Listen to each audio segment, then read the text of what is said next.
모든 날의 주인 되어 주시는 하나님 아버지 감사합니다. 찬바람을 맞으며 한 주의 끝자락에 이 새벽 예배에 나와 함께 기도하게 하시는 하나님 감사를 드립니다. 저희들은 소망이 있습니다. 우리가 살아가는 날 동안에 우리들의 모든 이름과 우리가 했던 모든 이룬 것들은 십자가의 보혈의 피에 감춰주시고 우리를 통하여 예수 그리스도만 증거가 되어지기를 원합니다. 우리를 통하여 하나님의 역사만 드러낼 수 있기를 소망합니다. 하나님 아버지의 긍휼과 자비를 베풀어 주셔서 저희들을 사용하여 주시고 이끌어 주시기를 간절히 바랍니다. 하나님, 벌써 저희들이 한 주를 끝자락에 지나 내일 주일을 맞이해야 합니다. 흩어졌던 모든 믿음의 자녀들이 한자리에 모여 예배할 때에 하나님 임재하여 주옵소서. 회개의 영을 부어주시고 정결의 영을 부어주시옵시며 진리의 영을 부어주셔서 알려주시고 깨닫게 하시고 느끼게 하여 주셔서 하나님을 아버지 하나님 눈으로 본 듯 손으로 만진 바 되어지는 삶을 살아가게 하여 주옵소서. 아버지 하나님을 아는 것으로만 살지 말게 하여 도와주시고 온몸으로 체득되어져서 하나님 우리들의 남은 삶을 전적으로 주께 맡기는 삶이 우리 삶 가운데 일어날 수 있도록 도와주옵소서. 아버지 끌려다니는 신앙이 되지 아니하도록 아버지 하나님 앞에 온 삶을 드려지는 삶이 믿음의 삶이 되어올 수 있도록 우리 하나님 도와주옵소서. 오늘도 말씀 앞에 나온 하나님의 권속들을 기억하여 주옵시고 연약한 우리들을 통하여 하나님께서 이루고자 원하시는 선하신 일들을 이루어내어 주옵소서. 예수님의 이름으로 기도합니다. 아멘. 사도행전 11장입니다. 사도행전 11장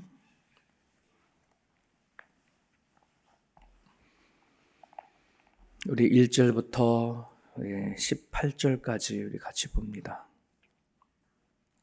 사도행전 11장 1절에서 18절입니다. 유대에 있는 사도들과 형제들이 이방인들도 하나님의 말씀을 받았다 함을 들었더니 베드로가 예루살렘에 올라갔을 때에 할례자들이 비난하여 이르되 내가 할례자의 집에 들어가 함께 먹었다 하니 베드로가 그들에게 이 일을 차례로 설명하여 이르되 내가 요빠 시내에서 기도할 때에 황홀한 중에 환상을 보니 큰 보자개 같은 그릇이 내 귀에 매어 하늘로부터 내리어 내 앞에까지 드리워지거늘 이것을 주목하여 보니 땅에 네 발 가진 곳과 들짐승과 기는 곳과 공중에 나는 곳들이 보이더라. 또 들으니 소리 있어 내게 이르되 베드로야 일어나 잡아먹으라 하거늘 내가 이르되 주님 그럴 수 없나이다. 속되거나 깨끗하지 아니한 것은 결코 내 입에 들어간 것이 없나이다 하니 또 하늘로부터 두 번째 소리 있어 내게 이르되 하나님이 깨끗하게 하신 것을 내가 속되다고 하지 말라 하더라. 이런 일이 세 번 있은 후에 모든 것이 다시 하늘로 끌려 올라가더라. 마침 세 사람이 내가 유숙한 집에 서 있는데 가이사랴에서 내게로 보낸 사람이라.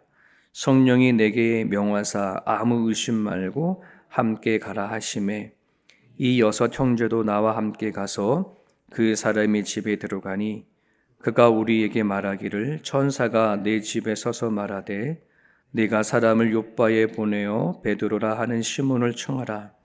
그가 너와 내 온 집이 구원을 받을 말씀을 내게 이르리라 함을 보았다 하거늘 내가 말을 시작할 때에 성령이 그들에게 임하시기를 처음 우리에게 하신 것과 같이 하는지라. 내가 주의 말씀에 요한은 물로 세례를 베풀었으나 너희는 성령으로 세례를 받으리라 하신 것이 생각나노라. 그런즉 하나님이 우리가 주 예수 그리스도를 믿을 때에 주신 것과 같은 선물을 그들에게도 주셨으니 내가 누구이기에 하나님을 능히 맡겠느냐 하더라. 그들이 이 말을 듣고 잠잠하여 하나님께 영광을 돌려 이르되 그러면 하나님께서 이방인에게도 생명 얻는 회개를 주셨도다 하니라. 아멘. 오늘 이 말씀의 내용은 그다지 어려운 일들이 없습니다. 유대에 남아있는 사도들과 형제들이 이방인들이 하나님의 말씀을 받았다 하는 소식을 들은 그 가정 가운데 무할례자들이 할례자들이 그 무할례자와 같이 식사를 하고 교제를 했던 베드로를 나무라는데 이제 베드로가 그걸 해명하게 되어지죠. 왜 내가 무할례자인 이방인들과 같이 식사를 하고 교제를 하고 하는지를 이제 하나님께서 주신 환상을 통해서 고넬료를 만났고 그 고넬료에게 복음을 전했을 때에 성령이 그러니까 사도들이 받았던 성령 세례가 고넬료에게도 임했고 그리고 그것으로 통해서 생명을 얻는 회개가 고넬료에게 임했던 것을 이제 쭉 얘기를 하는 거죠. 그것에 대해서 있는 그대로 다 받아들인 내용이 오늘 본문의 이야기입니다. 오늘 여러분들과 같이 나누고자 원하는 것은 하나님께서 이방인들에게 주신 선물, 즉 오늘 우리에게도 주신 선물, 거기에 성령 세례이기도 하고 오늘 본문에는 그것을 생명 얻는 회개다 이렇게 표현하고 있어요. 생명을 얻는 회개. 여러분 마가복음 1장 15절에는 이런 말씀이 있습니다. 이르시되 때가 찼고 하나님 나라가 가까이 왔으니 회개하고 복음을 믿으라 하시더라. 회개하고 복음을 믿어라. 이게 조금 순서가 바뀌지 않았나 싶어요. 하나님을 믿어야 회개가 되지. 근데 오늘 이 마가복음에 있는 말씀에는 하나님을 믿는 믿음, 그 복음을 받아들이는 믿음보다 회개가 먼저 앞서는 것을 알 수 있어요. 하나님 믿어야 먼저 회개가 되어지지. 근데 성경은 회개하고 복음을 받으라 이렇게 얘기를 하고 있어요. 이게 어떤 말인지는 잘 이해가 안 되더라고요. 근데 목회하면서 성도들을 만나서 신방하고 그들의 믿음을 체크하고 이렇게 쭉 목회자로서 살아와 보니 이게 어떤 말인지 이게 몸으로 알겠어요. 이게 주중에도 모태신앙자로서 한평생을 살아온 분이 연락을 받았어요. 지금도 좀 카톡으로 이렇게 계속 주고받다가 그냥 한번 만납시다 이제 그렇게 얘기했는데 성경을 읽으면 읽을수록 자꾸 이게 받아들이기보다는 의심이 많이 생기는 거예요. 잘 안 믿어진다는 거죠. 자꾸 말씀을 깊이 읽으면 읽을수록. 그래서 그 말씀을 딱 듣고 나서 제가 축하합니다 그랬어요. 드디어 이제 하나님에 대해서 궁금증이 생기고 드디어 의심의 과정이 왔군요. 제가 그랬는데요. 여러분, 이거 믿어지는 믿음이 생겼을 때에 그제서야 성경에 있는 말씀들이 정말 다 하나님 말씀 믿어지지 믿음 없이 성경을 읽으면 내가 아는 지식을 가지고 하나님을 믿는다는 건 그건 불가능해요. 그럴 수 없어요. 많은 사람들은 성경을 읽고 그리고 성경에서 이해되고 깨달아져서 하나님 그래서 계시는구나 이런 식으로 하나님 믿고 싶어 하거든요. 근데 그럴 수 없어요. 여러분 자신도 한번 생각해 보세요. 저도 제 자신을 보면은 그렇게 내가 한번 하나님을 믿어보려고 참 노력했던 때가 있었거든요. 근데 그게 먼저가 아니더라고요. 하나님에 대한 믿어지는 믿음으로 하나님이 회개하라 했으니 내가 과연 어떤 죄가 있는가 그렇게 회개하고 하나님 앞에 나아가고 그거부터 시작하니 그제서야 믿어지는 믿음이 들어오더라는 거죠.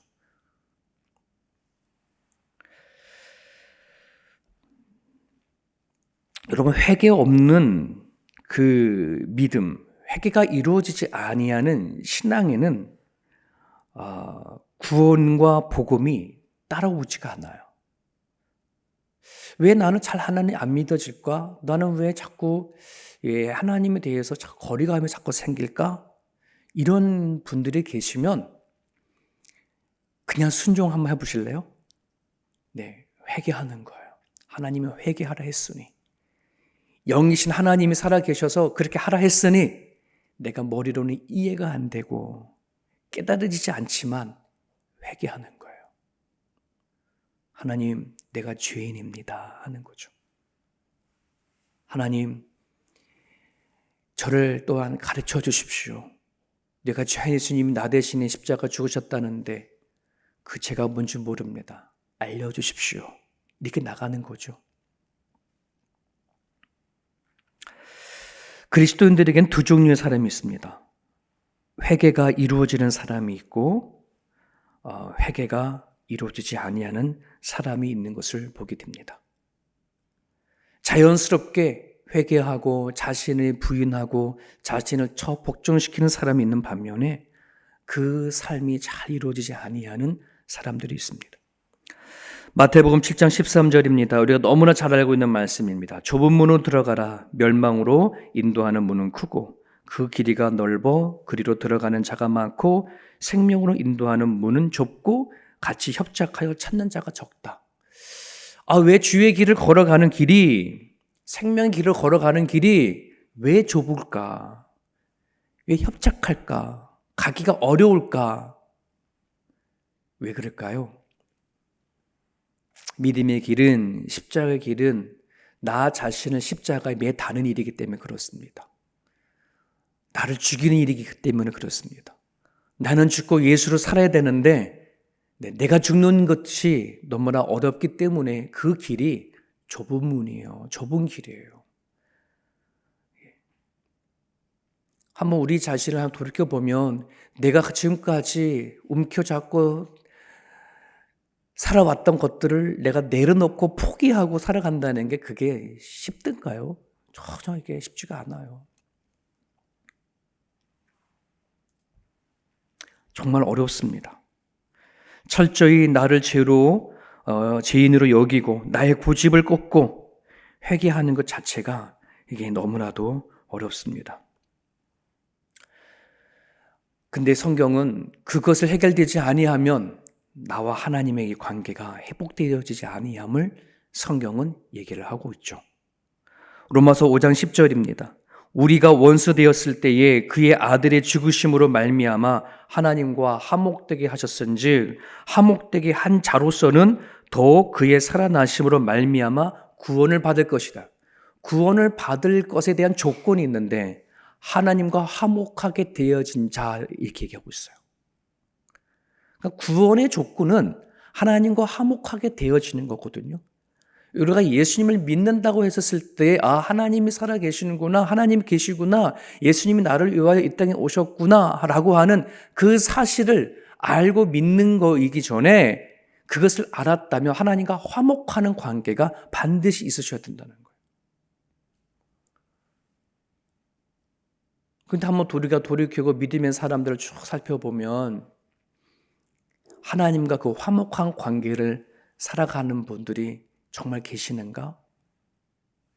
하나님을 아는 지식 가운데 교회를 다니고 예배를 드리는 사람은 많으나 살아가는 삶의 현장에 하나님과 화목해서 관계가 너무 좋아서 하나님과 친밀감을 가지려고 하는 그 사모함으로 인생을 살아가는 사람들이 과연 몇이나 될까?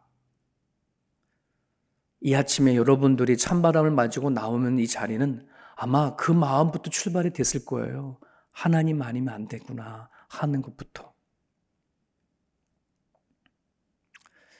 여러분들의 가정의 식구들을 위해서 기도해 주시고 저희 교회의 성도들을 위해서 기도해 주실 때에 다른 기도가 아니에요. 하나님 앞에 예배하는 자들이 하나님과 화목한 관계가 되어줄 수 있도록 이거 놓고 먼저 기도를 해 주셔야 합니다. 근데 그 화목하게 되어지는 첫 번째 단계가 회개거든요. 철저한 회개고 자기 부인인데 이것이 오늘 교회의 사명이 되어지었으면 좋겠고 여러분의 가정의 사명이 되어질 수 있었으면 좋겠습니다. 오늘 베드로가 또 사도들이 하나님께서 이방인에게 주신 생명을 얻는 회개 이거를 주셨구나 라고 오늘 말씀을 하고 정리하고 끝에 말씀하고 있는데요. 생명을 얻게 하는 회개를 가진 사람들에게는 몇 가지 특징이 나타나요. 첫 번째는 뭐냐 그러면 기도하세요. 말씀 큐티하세요. 이 말 안 해도 돼요. 왜 그럴까요? 네, 생명을 얻는 회개를 가진 사람들은 사도들처럼 성령 세례를 받은 사람들은 굳이 기도하라고 해서 기도하지 않아도 된다는 거예요. 중요한지 너무나 알기 때문에 그렇습니다. 아이들을 키워갈 때에 가장 기본이 되어질 때 키울 때 그러잖아요. 야, 이빨 닦어, 세수해, 방 정리해, 뭐 이런 말로 눈이 애들 키우면서 부모님들이 교육시키지 않습니까? 그죠? 유치원 다닐 때부터 계속해서 그를 가르쳐요. 그래서 오직 그런 말이 있을까요? 책에 그런 말이 있더라고요. 우리가 인생에서 배울 모든 것들은 유치원 때 다 배웠다. 근데 만약에 다 커가지고서는 야, 제발 좀 씻어라. 이빨 좀 닦고. 이러면 어떻게 되는 거예요, 이게? 그렇지 않습니까? 생명을 얻는 회개를 가진 사람들에게 나타나는 특징 중에 하나가 기도를 해야 할 이유를 알고 내가 말씀을 날 묵상하고 먹어야 할 것을 아는 그 마음이 생겨나기 시작을 해요. 내가 왜 하나님 찬양을 해야 되어지는지 그 이유도 알아요. 하나님과 올바른 관계를 맺은 사람은 내가 살아가는 데 있어서 문제와 상관없이 내 마음과 상관없이 하나님 앞에 나아가는 것은 아주 자연스러운 거고 당연한 거예요. 근데 우리는 살아가면서 문제가 터졌어. 상황이 난주어졌어. 그러면 제일 먼저 뭐예요? 기도를 안 해요. 네. 성경도 덮어버려요. 그렇죠? 그래서 종종 그런 얘기 들어요. 살아가기 힘들다 보면 목사님 나 성경 덮었어요 이제. 그런 말을 목회자한테 종종 하시는 분들이 계셔요. 하나님 앞에 삐졌다는 거예요. 왜 나한테 이런 일들을 주냐 뭐 이런 거겠죠. 우리는 이제는 정말 내가 어떤 존재인지를 알고 성령을 우리가 어떤 분인지 알면 굳이 내가 내 환경과 문제 앞에 성경을 덮을 일이 없어요. 기도를 끊는 일이 없는 게 아니라 도리어 더 나가게 되어 있어요. 아니까. 문제를 통해서 상황을 통해서 나를 더 깊이 만나주시는 하나님이라는 사실을 우리는 체득했으니까. 또 하나의 특징이라는 것은 예수님이 내 인생의 최고의 가치가 되어지는 거예요. 예수님이 내 인생의 가장 최고의 가치가 되는 거예요. 여러분 6월 달에 이제 청년부 수련회를 하거든요. 주제가 우선순위예요. 이건 제가 정한 게 아니라 청년들이 정했어요. 목사님, 이번 수련회는 주제가 우선순위였으면 좋겠어요. 그 말이 얼마나 제가 감사하고 좋은지. 얘네들이 그것에 대한 고민을 하는 거예요. 예수냐, 세상이냐, 예수냐, 직장이냐, 예수냐, 자기가 원하는 삶이냐. 이거를 정리하고 싶은 거예요. 그래서 우선순위에 대해서 알려주십시오. 가치요, 가치. 여러분, 우리가 돈이라는 것이 그렇잖아요. 지나가다 100불짜리가요, 길바닥에 꾹꾹꾹해주는 거, 그거 보면은 더럽다고 안 죽겠어요? 얼른 줍지요. 똥이 묻어도 주실 거예요. 왜? 가치가 있기 때문에. 그렇지 않습니까? 그 돈이 찢어지든 더럽든 하찮은 곳에 있든 그 가치는 변함이 없어요. 예수님께서 오늘 우리들 가운데 질그릇 같은 몸에 우리 가운데 오셨잖아요. 세상 사람들은 겉에 보는 우리들의 모습을 갖고 평가를 합니다. 너는 질그릇이냐, 화려한 그릇이냐, 금그릇이냐, 은그릇이냐라고 판단하지만 우리의 마음밭에 예수가 들어오면 그 가치는 예수 가치가 되는 거예요. 그만큼 사이즈가 되는 거예요. 이거를 사도 바울이 깨달은 거잖아요. 그래서 나는 가난한 자리에 있든 풍부한 자리에 있든 나는 이제 어떤 자리에 있든 이제 일체 비교를 배웠어. 내 안에 예수에 대한 가치를 아니 자족하는 힘을 얻은 거예요. 만족할 줄 모르고 더 채워줘야 내가 행복하다라고 생각하시는 분이 있다면 우리 안에 들어온 예수의 가치를 발견하십시오. 그러면 불만이 사라질 겁니다. 원망이 사라질 겁니다. 짜증도 사라질 겁니다. 내 가치를 발견할 수 있어요. 이게 생명을 얻는 회개가 이루어진 사람에게는 그게 나타나는 또 다른 하나의 증거예요. 하나 더 특징이 있다면은 그게 씨름입니다. 영적 씨름을 얘기를 하는 거예요. 영적 싸움. 여러분, 야곱에게 야복강 강가에서 야곱이 하나님과 씨름을 하지 않습니까? 그 씨름을 야곱이 하나님께 건 거예요? 하나님이 걸어오신 거예요? 네? 그 씨름을 하나님이 거신 거예요? 야곱이 건 거예요? 하나님이 걸어오신 거예요. 걸어오신 거예요. 잠자고 있는 야곱을 찾아와서 씨름을 거는 거예요. 생명을 이르는 회개를 한 사람에게 하나님은 우리들에게 씨름을 걸어오십니다. 너가 얼마나 영적으로 세워져 있는지 확인해 보는 겁니다. 그 확인은 우리가 믿음의 과정 속에서 하나님은 끊임없이 확인합니다. 이스라엘 백성들이 광야에 나와서 출애굽할 때에 하나님께서 뭐라 말씀하십니까? 이들이 나를 사랑하는지 안 사랑하는지 내가 시험한다. 이 얘기는 씨름을 걸어오는 거예요. 애굽에서 구원의 자에서 불기둥과 구름 기둥으로 이끄시고 그들이 날마다 먹을 만나를 주시고 그들이 필요한 걸 공급해 주시기까지 하면서 이들이 과연 하나님에 대해서 나에 대해서 어떤 생각을 갖고 있는지를 끊임없이 시험하시는 분이 하나님이시잖아요. 오늘 하나님은 우리들에게 어떤 수많은 방법을 가지고 끊임없이 영적 싸움을 걸어옵니다. 이걸 아셔야 합니다. 근데 우리는 믿음 생활 하다 보면은 턱턱 걸리죠. 걸림돌에 턱턱 걸려 넘어질 때가 있습니다. 아, 하나님이 나한테 이거 싸움 걸어오시는구나. 영적 싸움을 걸어오시는구나. 알면 치고 갑니다. 근데요, 이거 아시는 분은 별로 없어요. 그냥 문제가 더 크니까, 아픔이 더 크고 상처가 더 크니까 그것을 먼저 매달리지 아예 이 영적 싸움 이것이 걸어오는 것에 대해서 눈치 못 챌 때가 되게 많아요.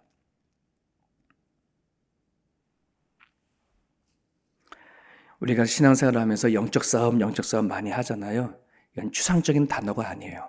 현실입니다. 현실입니다.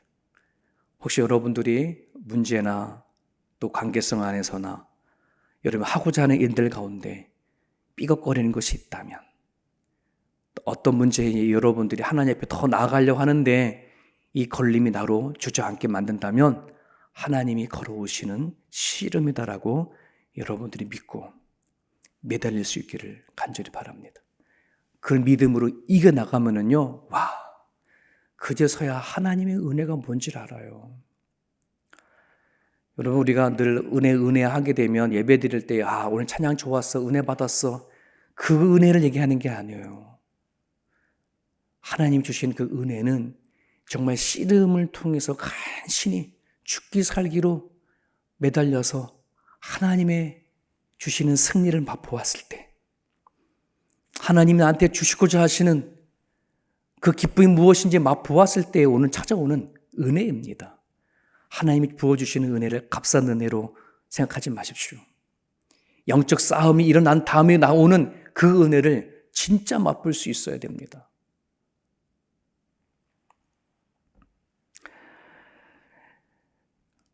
사람들은 그럽니다. 회개하는 것도 하나님이 하게 하셔야 하고 하나님이 특별한 은혜를 주셔야 하지 하는 분들이 있습니다. 네, 맞는 말입니다. 그런데요, 언제 그거를 주시겠습니까? 성경은 말합니다. 이미 주셨다고. 회개할 수 있는 그 영은 오셨고 이미 하나님이 회개하는 은혜는 우리에게 날마다 부어주십니다. 언젠간 해주시겠지가 아니라 내가 순종하는 날이 바로 그 날입니다. 사도행전 3장 19절 그러므로 너희가 회개하고 돌이켜 너희 죄 없이 함을 받으라. 이같이 하면 새롭게 되는 날이 주 앞으로부터 이를 것이니라. 새롭게 되는 날은 바로 회개하는 그 즉시 새롭게 하는 날은 맛보는 거예요. 언젠간 해주시겠지가 아니라 그 날은 내가 입을 열어 회개하고 돌이키는 날이 그 날인 줄 여러분 믿으시길 바랍니다. 오늘 주신 말씀을 여러분들이 붙잡으시고요. 이젠 알 겁니다. 내 믿음 상태를 알 것이고 또 우리 주변에 하나님 앞에 나와 기도하는 사람들에게 절실히 무엇이 먼저 필요한지를 알 겁니다. 여러분 주변에 회개가 필요하신 분들, 성령 세례가 필요한 분, 하나님을 알지만 여전히 살아가는 삶의 모습이 세상 사람들과 별 다를 것 없이 살아가고 있다면 그분들을 위해서 기도해 주십시오. 내 자신을 놓고도 기도해 주십시오. 하나님이 날마다 부어주시는 은혜가 얼마나 큰지를 정말 온몸으로 경험할 수 있게 해달라고 하나님 앞에 구할 수 있는 그런 시간 됐으면 좋겠습니다. 주신 말씀 붙잡고 이 시간 같이 한번 기도합니다.